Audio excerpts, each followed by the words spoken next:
Whoa!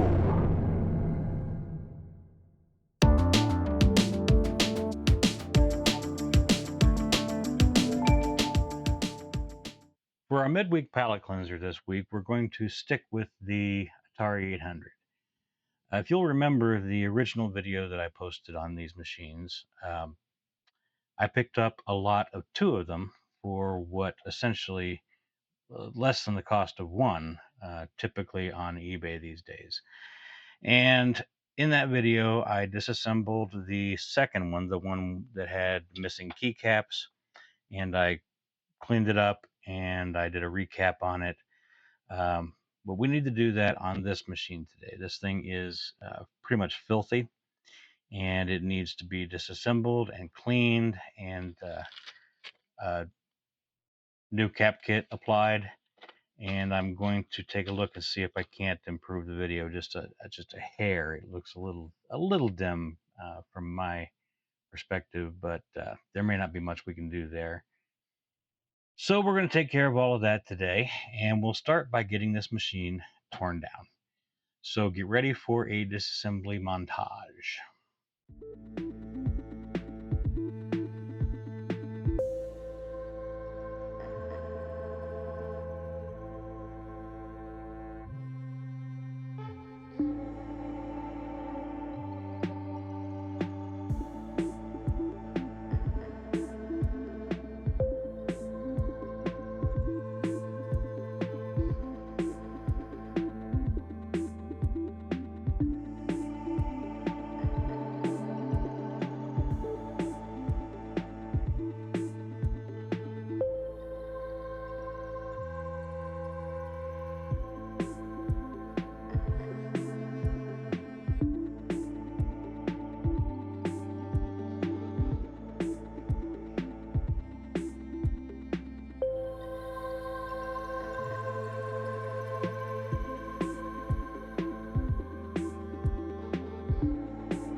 Okay, you can see that there is some case damage here. I may swap this case with the other one, which seemed to be in better shape. Might be able to glue this back, and the other standoff that snapped loose while I was unscrewing things goes here.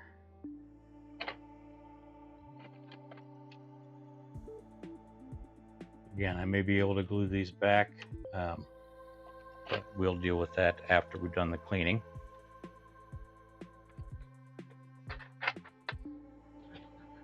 Now I'm going to go ahead and remove the RF cable because we are not going to be using that.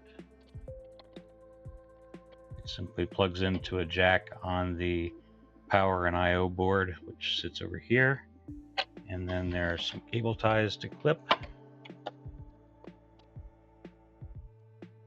Goes through a bit of a strain relief at the back and then comes out the back of the case. So this we won't be using anymore.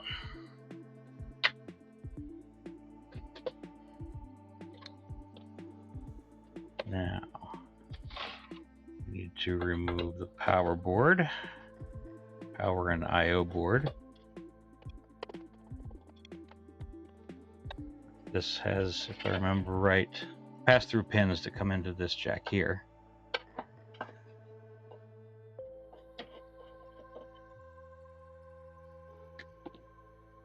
Should simply lift away, and it does. We'll be replacing all these electrolytic capacitors.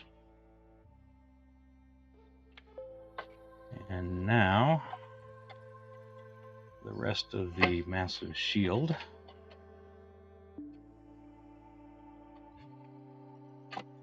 Be removed. There's one more card to pull out. This is the CPU card. You will find the 6510 or 6502 rather microprocessor on here, right there. So you have the CPU card, the three 16K memory cards, and the personality card, which holds the ROMs. Those will all be getting a clean. The bottom section of the shield is on with these little plastic pop rivet things.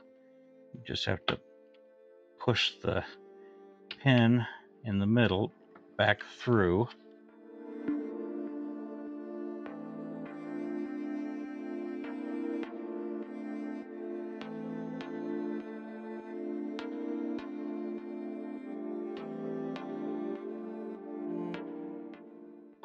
Okay.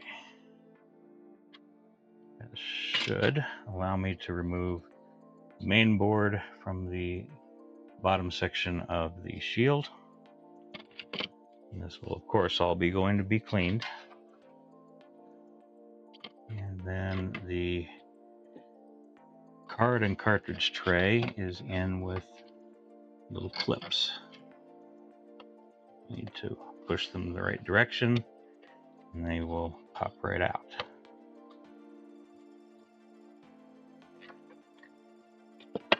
Just the card and cartridge tray.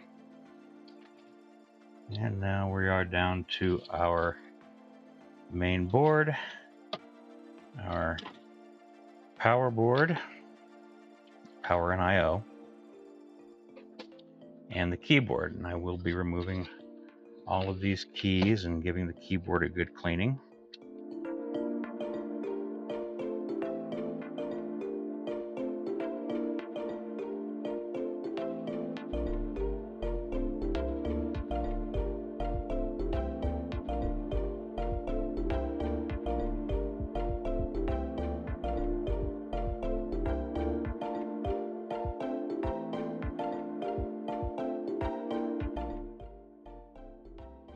And with the space bar, you have to be a little bit more careful because you do have the stabilizer bar that you have to worry about.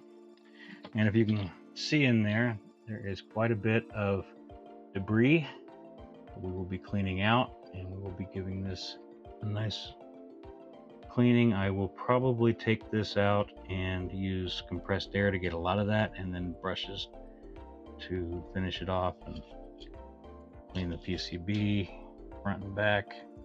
I'm not going to disassemble this because it is working and I don't want to change that situation. So I'll be doing a purely exterior cleaning on the keyboard. And yes, I should have had a container ready for all the keys. I didn't think of that. But as I said, we'll be doing a recap. I think I may go ahead and do the recap before I do the cleaning, because then I'll be able to clean away the residual flux that gets on the board during the recap process. So I'm probably going to go ahead and take care of the recap before we take everything down to clean. But I am going to go ahead and get a container for the keycaps and get a lot of this other stuff downstairs to the kitchen so that it can be washed. So we'll be back with you in just a bit.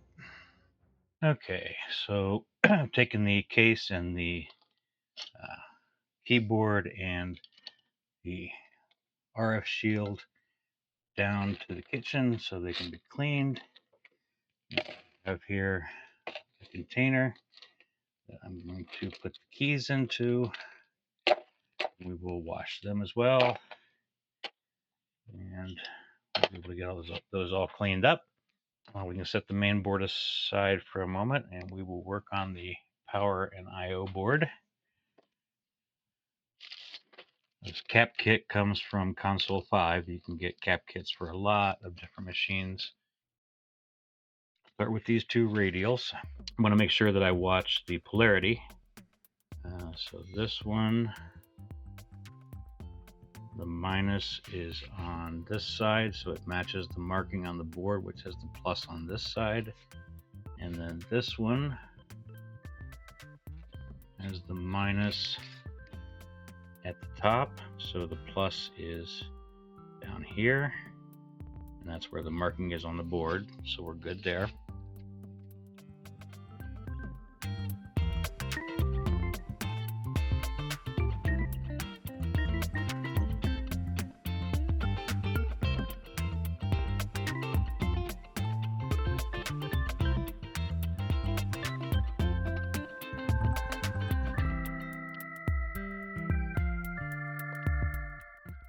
There are extra vias on these that are closer together, and these new capacitors are smaller, so I'm going to try using the closer together vias, which means I need to clear them. Okay. And our positive is going to be the shorter leg. So for this one, the shorter leg goes there. For this one, the shorter leg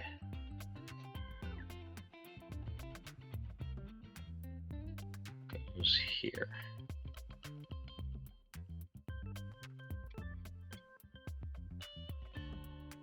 Okay, we just need to solder these in.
Okay, so we are back from cleaning. The boards are nice and shiny.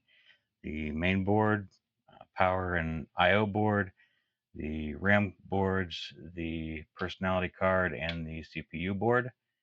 And before we reassemble, we're going to make one change on the main board. Let me move these others out of the way here. The Atari 800 is capable of producing chroma and luma output, which can be used for S-video. However, the luminance signal is a little too strong. To fix that, we need to replace a single resistor, which is R189, which I believe is this little guy right here. That's currently a 75 ohm resistor, and we need to change that out for a 220 ohm resistor, which I have right here. So I have my desoldering iron heated up, and we're going to take care of that little change.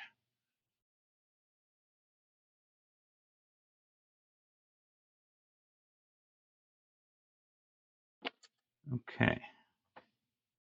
Make sure we haven't bridged anything. And we haven't. And that should give us decent S-video output. Now I have bodged together a quick cable. It's not a final cable for this purpose, but it will hopefully do the job. We can put this thing together enough to test. So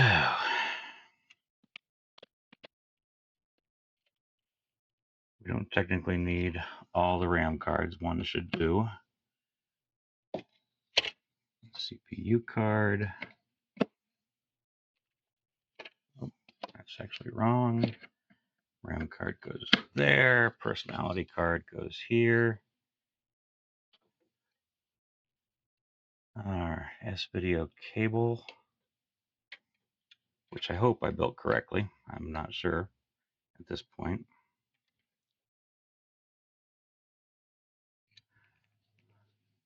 Let's see.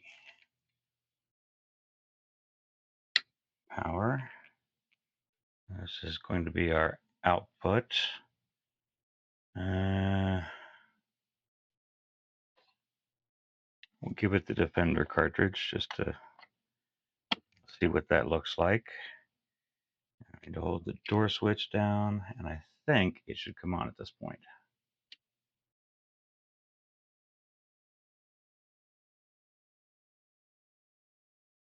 It is on, but I'm not getting a picture. So my guess is I have somehow screwed up the cable. Well, let's just try our regular component to make sure that the machine is working. Here's our component video cable.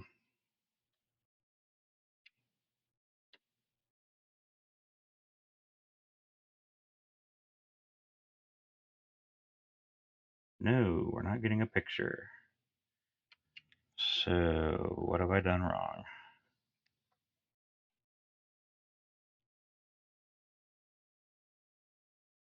Let's try without the Defender cartridge.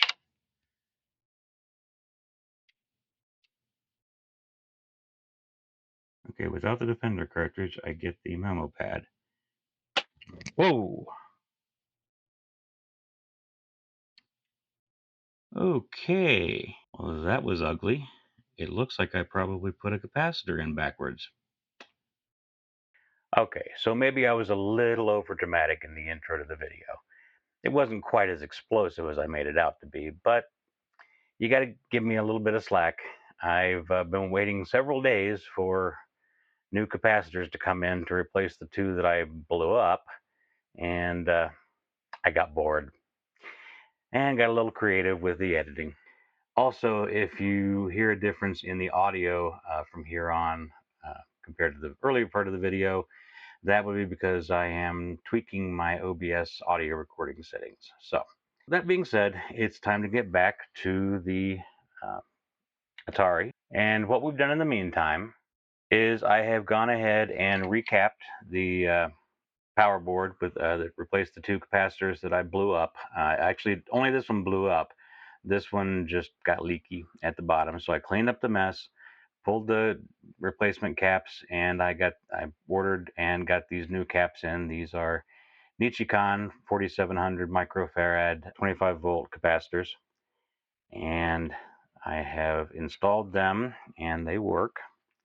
So we can now try again to take a look at the output. Now I have also um, reworked my S-video cabling. What I had done there is I'd simply reversed the chrominance and luminance. So I patched this together. This gets the job done, but it's not pretty. I obviously have to create something more permanent. Well, folks, that was all actually kind of a bust.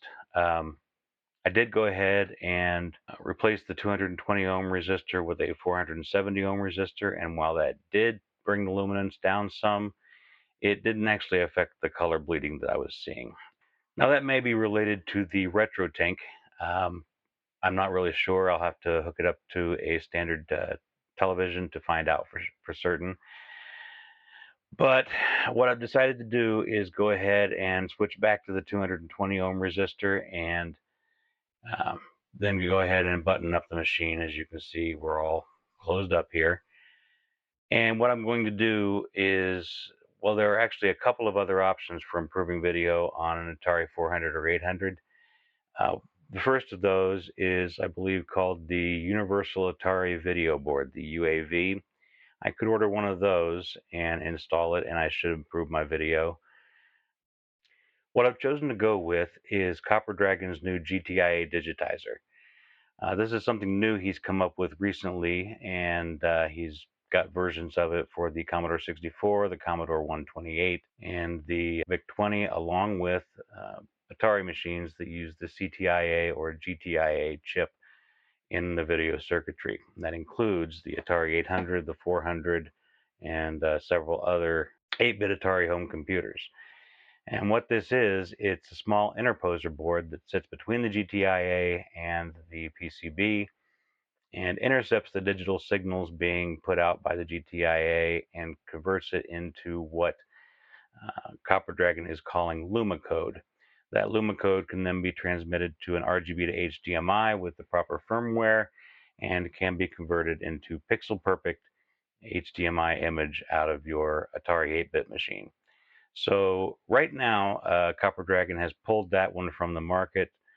Says there are some issues with it that he's trying to deal with. So as soon as he gets that back on the market, I will order one and I'll be installing it in the 800, and I will give you a demonstration of that at the time.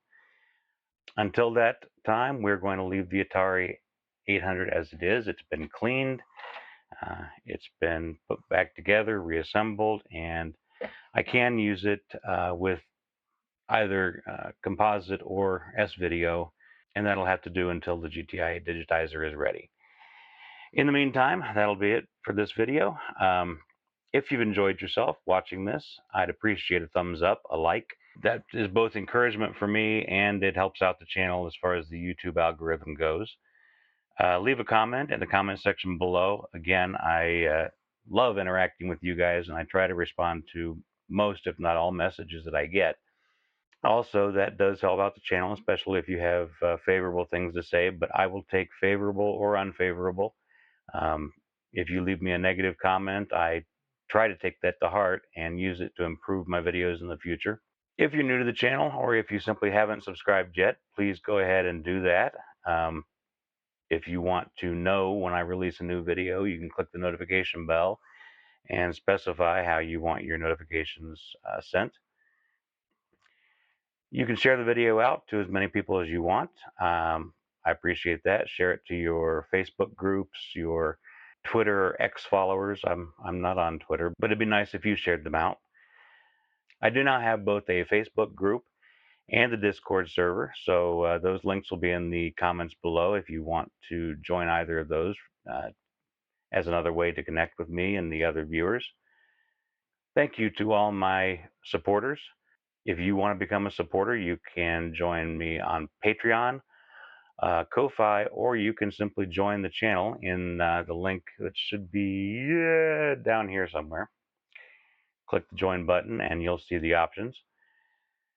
The folks who are already supporting me, their names are showing up on the screen right now, and I appreciate them to no end. So that all being said, everybody please be healthy and stay safe out there. I hope you had a great holiday weekend if you're in the States, and we'll see you in the next one. Bye.